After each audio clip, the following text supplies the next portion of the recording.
¿Sabe que la palabra de Dios también es comparada con un pan? Porque allá fue. No tiene nada, si todito solo con uno solito. ¿Sabes qué es el pan? Es simbólico, ¿ah? Digamos. El pan en el Antiguo Testamento se conocía como un pan divino llamado maná. Dios lo dio, Dios lo proveyó, siendo símbolo de aquel pan espiritual que sería para más que alimentar el cuerpo, el alma, el espíritu. Jesús es comparado también o mencionado como en forma de figura, como el pan de vida. Él alimenta el alma. Bueno, vamos a comenzar, compañeros. Yo les quiero preguntar, ¿quién se recuerda un poco de quién es este personaje llamado Pedro? El apóstol Pedro. ¿Quién se recuerda un poquito de él? Darwin, ¿quién fue Pedro? Pescador. Me gusta, pescador. En su momento el Señor le dijo, sígueme, serás pescador de hombres. Porque él de oficio era pescador. Wellington, era pescador. Pero el Señor tenía un propósito mayor, ¿no? Sígueme y te haré pescador de hombres, ¿no? ¿Qué más conocemos, recordamos de Pedro? La sombra de Pedro. Sí, ¿no? Ya cuando el Señor los había comisionado, Pedro comenzó a predicar. Me acuerdo de uno de mis pastores que ya está en la presencia de Dios. Decía, Pedro comienza a predicar después de Pentecostés, 3.000 se convierten al Señor, dejan su pecado y viven para Dios. Otra vez predica, 2.000, 5.000 en las primeras predicaciones. Yo predico 5.000 veces y 2 se convierten. Se me quedan dormidos, dice. Oigan, parece mentira, pero es verdad. Pedro hizo señales, bastante. O sea, no sé si usted se ha percatado, Pedro, entre los 12 discípulos, es el primero que se menciona. Es muy reconocido por su ímpetu. Pedro, de una. Otra cosa que podemos recordar de Pedro es que cuando él reconoce quién es Jesús, es el Cristo, el Mesías, él dice, el Señor dice de Pedro, te daré la llave de los cielos. Lo que tú ates en la tierra será atado, lo que tú desates en la tierra será desatado. ¿A qué se refiere? A la predicación. Pedro, en cuanto a iglesia primitiva, la primera iglesia que se formó, fue un instrumento poderoso para llevar ese pueblo al conocimiento y a la verdad del Señor. Aún recuerde que en su primera instancia era una iglesia judía, pero por medio de Pedro también el Señor abre la salvación, su mensaje de perdón y salvación a los no judíos, es decir, a usted y a mí. No somos judíos, ¿no es cierto? Sí, no, aquí no hay ningún judío. Fariseo. Fariseos sí hay, bastante. Toditos son fariseos. Toditos somos fariseos, Pedro. Eso, ahí me gustó, somos. Por favor, el Señor le gusta traer esos pescadores, esos fariseos para convertirlos, ¿no es cierto? Claro, creo que Pedro fue el primero que Claro, que lo transformó y lo utilizó bastante. Ahora recuerde que, como le decía, la primera iglesia es a través de Pedro que el Señor en visión le enseña a no hacer acepción de personas. Porque como buen judío, ellos no se unían a los gentiles. No compartían una comida ni una conversación con los gentiles. Peor entrar a una casa de un gentil, de unos judíos. Ahora ni se diga compartir el mensaje que ahora había sido revelado. En la consumación del tiempo, Dios había revelado su mensaje completo de salvación a través de Cristo. Y esto estaba siendo proliferado. Pero después de que Pedro recibe la visión y va con varones a la casa de Cornelio, un gentil, que ante Dios era temeroso, era íntegro, ayudaba y colaboraba mucho en las cosas de Dios porque tenía amor hacia Dios, pero no era judío, ahí, con Pedro yendo a la casa de Cornelio y predicando el mensaje, se abre el evangelio, el mensaje de la buena noticia de salvación para los no judíos. Pedro fue utilizado de gran manera en todos estos aspectos. Y hay 3 momentos épicos que les quiero compartir. En Mateo 16:13 vamos a ver cómo era la conducta de Pedro, este impetuoso obrero de Dios. Escuchen. Viniendo Jesús a la región de Cesarea de Filipo, preguntó a sus discípulos diciendo: ¿quién dicen los hombres que es el Hijo del Hombre? Hijo con H mayúsculo. Proféticamente, Hijo del Hombre era algo dado en las escrituras antiguas desde el tiempo de Daniel. El Hijo del Hombre era el Mesías. ¿Quién dicen los hombres que es el Cristo? Ellos dijeron, unos Juan el Bautista, otros dicen que es Elías, otros Jeremías o alguno de los profetas. Él les dijo, ¿y vosotros quién decís que soy yo? Respondiendo Simón Pedro dijo, tú eres el Cristo, el Hijo del Dios viviente. Entonces le respondió Jesús, bienaventurado eres, Simón, hijo de Jonás, porque no te lo reveló carne ni sangre, un ser humano quiere decir, sino mi Padre que está en los cielos. ¿Usted se da cuenta ese ímpetu, esa determinación de responderle? Tú. Salió el vocero del grupo, salió Pedro. Tú eres el Cristo, el Hijo del Dios viviente.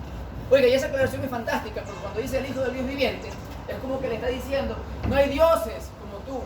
Tú eres el que da vida. Tú eres el genuino. Tú eres el Salvador.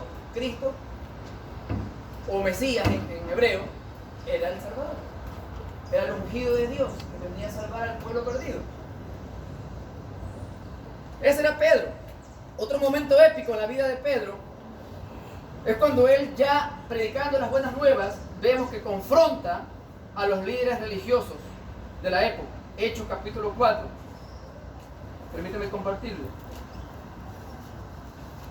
Les recuerdo que para este entonces él ya había predicado, como lo dijimos hace un momento, primera predicación, 3.000, segunda, 2.000, en un momento 5.000 creyentes.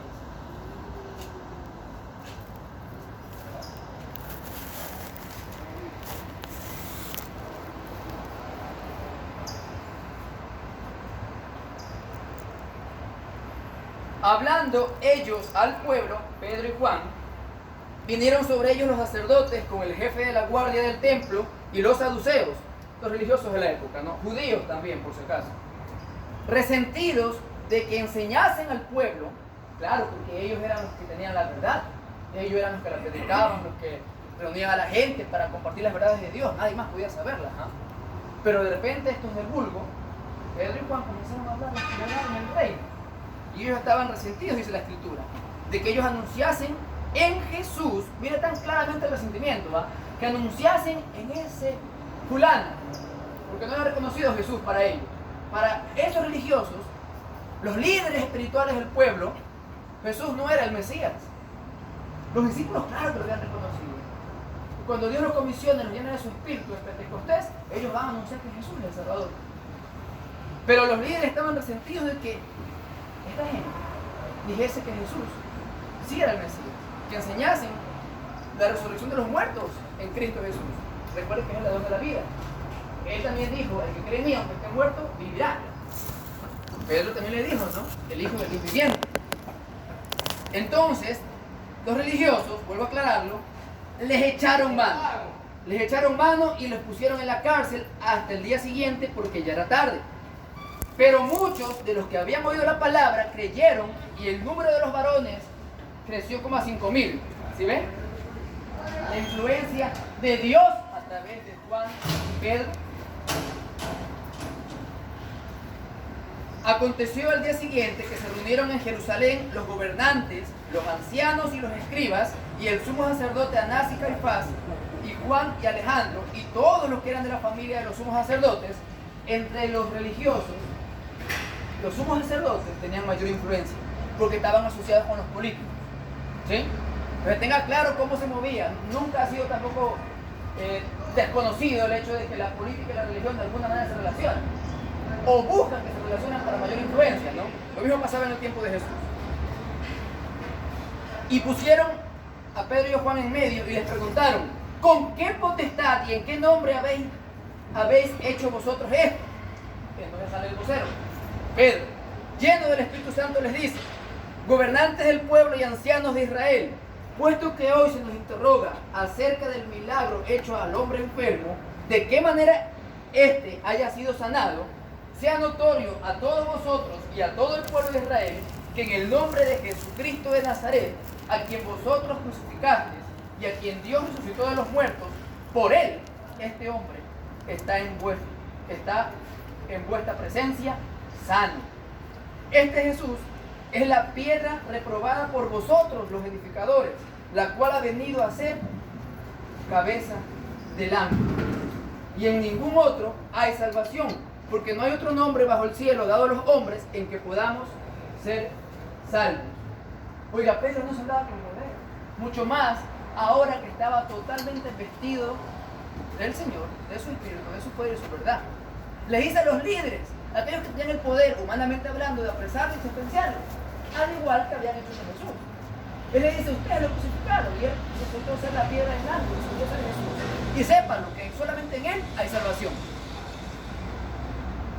O sea, yo no sé ustedes, pero yo creo que para hacer algo así, llevar el contexto de su vida, para decirle a un jefe, a un líder, que está muy equivocado, y decirle por qué está equivocado, los puntos sobre la I, hay que tener pantalones.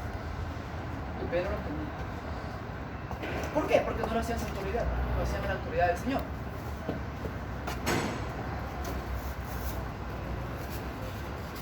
Escuchen. Ellos, los religiosos, dijeron, ¿qué haremos con estos hombres?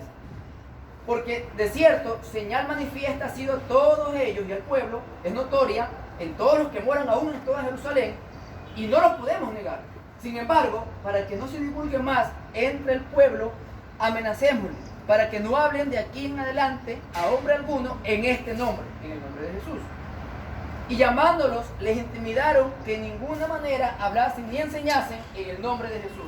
Mas Pedro y Juan respondiendo les dijeron, juzgad si es justo delante de Dios obedecerlos a vosotros antes que a Dios, porque no podemos dejar de decir lo que hemos visto y oído. Qué valentía, ¿no? Definitivamente estaban llenos del Espíritu Santo.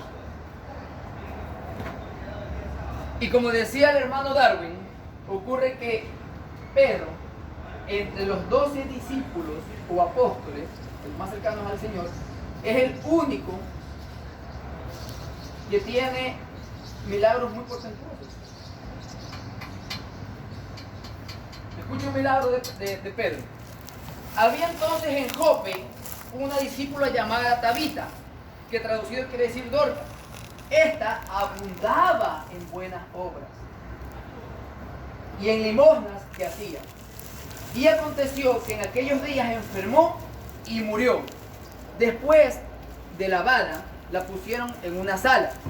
Y como Lidia, otra hermana, otra discípula, estaba cerca en Jope, de la ciudad de Jope, los discípulos, oyendo que Pedro estaba allí en la casa de Lidia, le enviaron 2 hombres a rogarle, no tardes en venir a nosotros.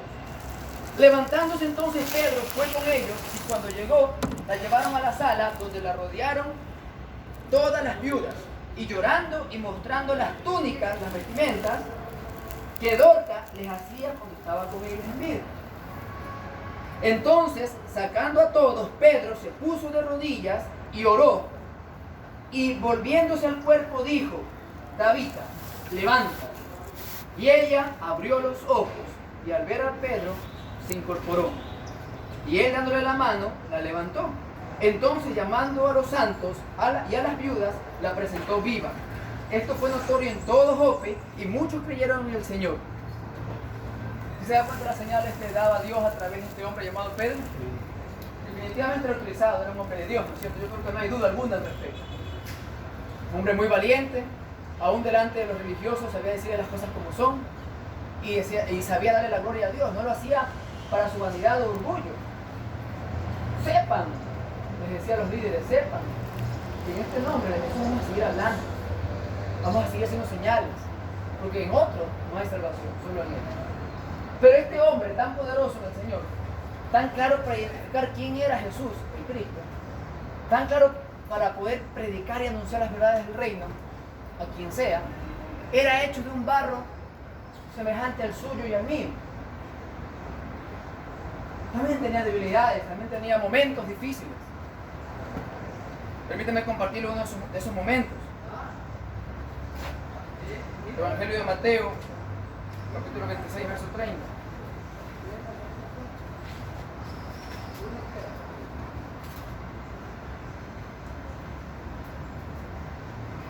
Escuchen. Y cuando hubieron cantado el himno, salieron al monte de los olivos. Esto fue poco antes de la muerte y crucifixión del Señor Jesucristo. Entonces Jesús les dijo a todos: vosotros os escandalizaréis de mí esta noche, porque escrito está: heriré al pastor y las ovejas del rebaño serán dispersadas. Pero después que haya resucitado, iré delante de vosotros a Galilea.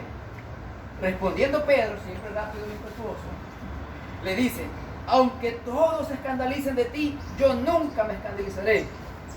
Jesús le dijo: de cierto te digo que esta noche, antes que el gallo cante, me negarás 3 veces. Pedro le dijo: aunque me sea necesario morir contigo, no te negaré. Y todos los discípulos dijeron lo mismo. Porque es que es fácil. Yo no sé si a usted le ha pasado, pero en el deporte estamos un poco perdiendo, estamos cansados, pero sale uno más esforzado, más impetuoso, y dice: muchachos, ¿qué pasó? Vamos, metamos leñeque, que sí podemos. Vamos, o sea, les inyecta valor. Y yo creo que rapidito todos, por el buen ánimo también, dicen como que sí, vamos a darle, vamos a tratar de ganarla. Oye, así era Pedro, contagiaba a la gente. Entonces, ante lo que Cristo estaba diciendo de que iba a ser de parte de todos ellos negado, a pesar que le dicen: mira, está escrito, Pedro, está proféticamente revelado que van a herir al pastor. Yo soy el pastor, las ovejas van a ser descansadas.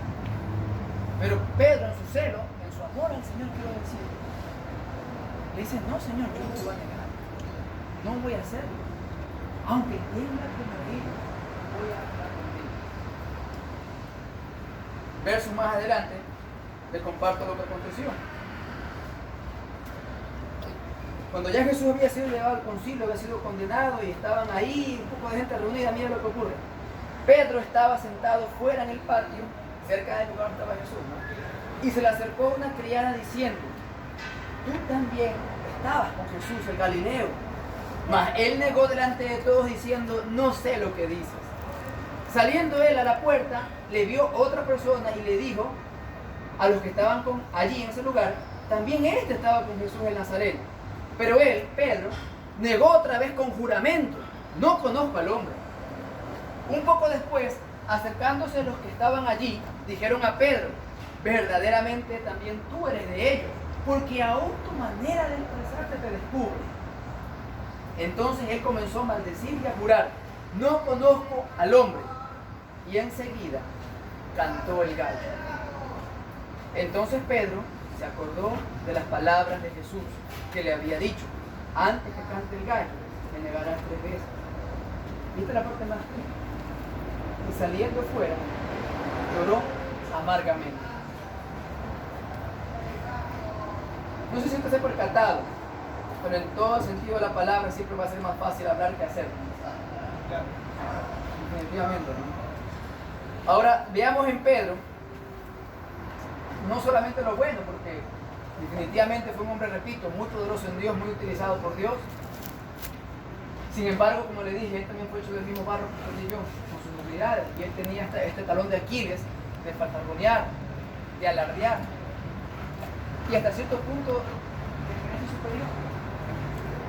Y no lo digo por el momento, él en algunas ocasiones fue impetuoso, y al igual que usted y yo, revelará su debilidad, su carne. La lucha entre la carne y el espíritu siempre va a estar ahí. Pedro se formó a los lados de Jesús, pero no fue hasta cuando sintió el peso del pecado de haber negado al Señor y ser perdonado, restaurado por Jesús, porque con Jesús cuando estaba ya resucitado se la vuelve a padecer. Y él había vuelto a ser pescador, dice el hermano Juan. Él había vuelto a las redes. Él sentía el peso, no solo el remordimiento, el peso de haber traicionado la confianza del Señor. Yo que lo vi al Señor glorificado, yo que vi las señales, yo que vi cómo trajo los peces y las redes se rompían, yo que vi cómo multitudes lo seguían y lo sanaban, lo resucitaba, yo lo traicioné. No quiero saber nada, me voy otra vez a pescar, a vivir mi vida. Pero el Señor se le aparece con todo resucitado de los pescados. Le dice: Pedro, ¿tú me amas? ¿Y sabes cuál fue la respuesta de Pedro? Ya un hombre más consciente, más sabio de su humanidad. Le dice: Señor, yo te quiero. Pedro, tú me amas. En otro momento, al igual que en este episodio, antes de la cruz, le hubiera dicho: sí, Señor, yo te amo, contigo hasta la muerte. Pero ahora más sabio le decía: Señor, tú te quieres.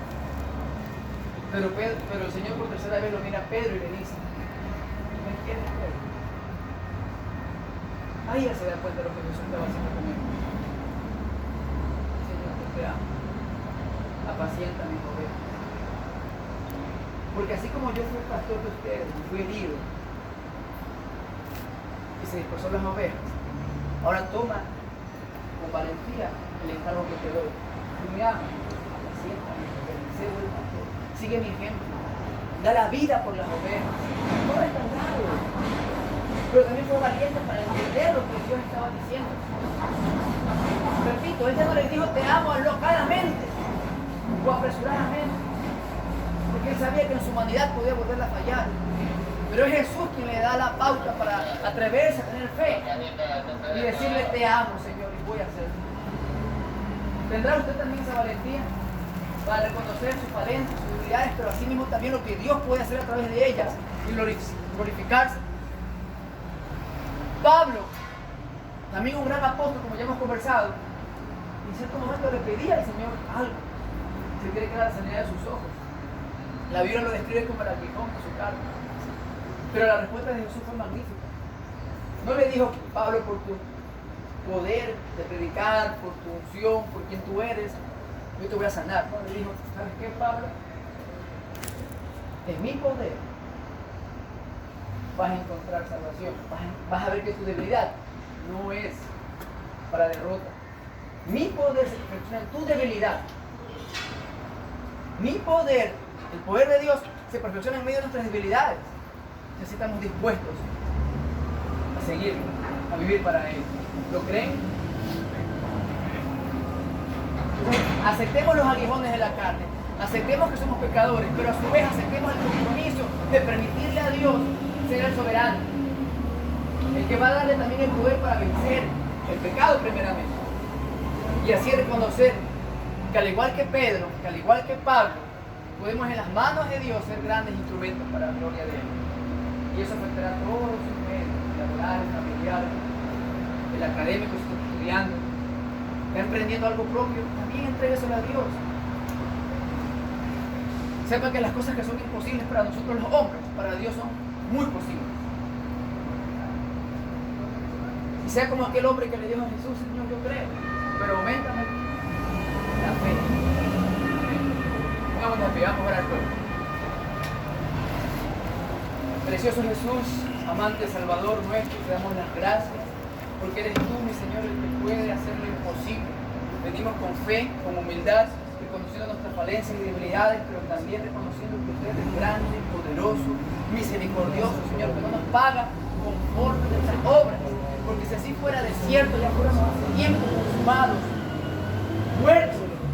Pero no, Señor, te ha placido en tu corazón el derramar vida, porque eres tú la fuente de la vida eterna.